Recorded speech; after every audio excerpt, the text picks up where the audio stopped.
Good morning, good morning, good morning, good morning mga ka-showbiz. Para sa ating balitang showbiz sa araw na ito, detalye sa di umano'y parinig ni Kim Chiu at Bong Navarro kaugnay sa pagkakaaresto ni Digong Duterte. Ang balitang showbiz po na yan ay hatid po sa atin ni Showbiz Philippines. Nasa description po yung link ng kanyang channel. Bisitahin po at pakisubscribe na rin. At syempre huwag nyo rin pong kalimutan na mag-subscribe dito sa ating channel, lalong-lalo na po sa mga bagong napadaan lang.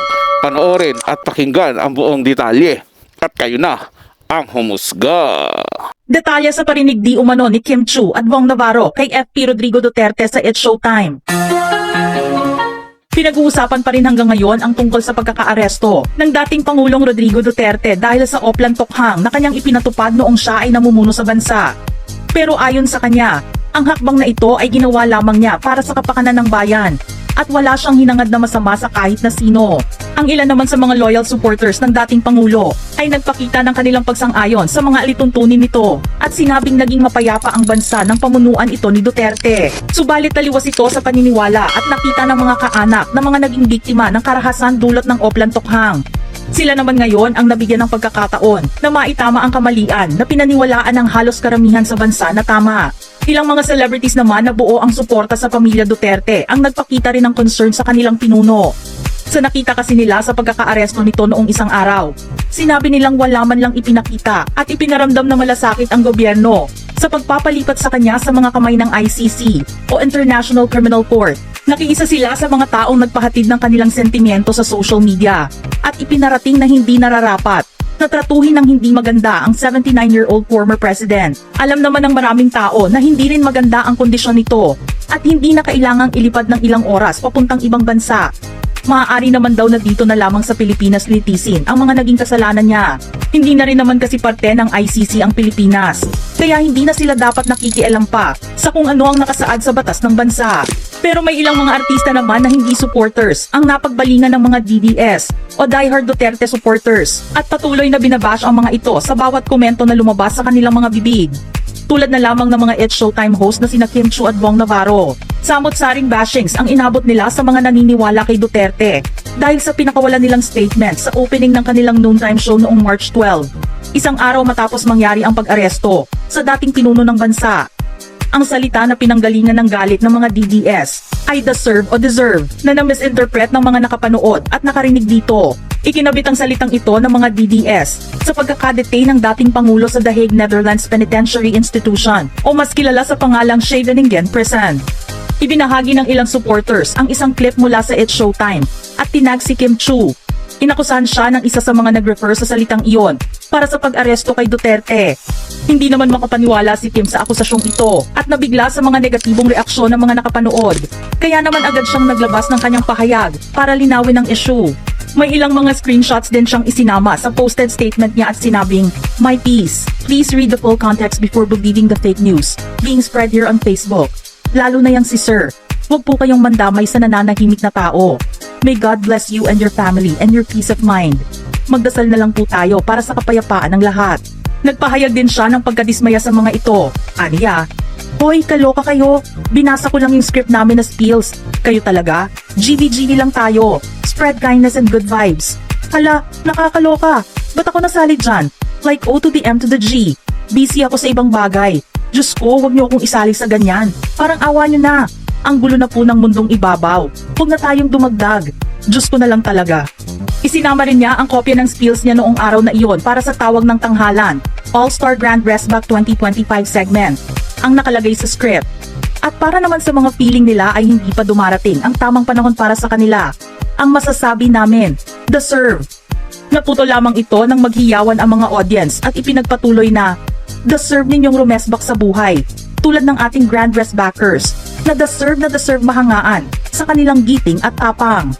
Mga ka-showbiz, alam naman po natin yung nangyari sa ABS-CBN sa panahon po ni Tatay Digong Duterte. Hindi po ba si Tatay Digong Duterte ang dahilan kung bakit nawalan ng prangkisa ang ABS-CBN at marami pong mga artista ang nagalit doon kay Tatay Digong Duterte. At isa na po sa naglabas ng sama ng loob nila noon ay ito nga pong si Kim Chiu.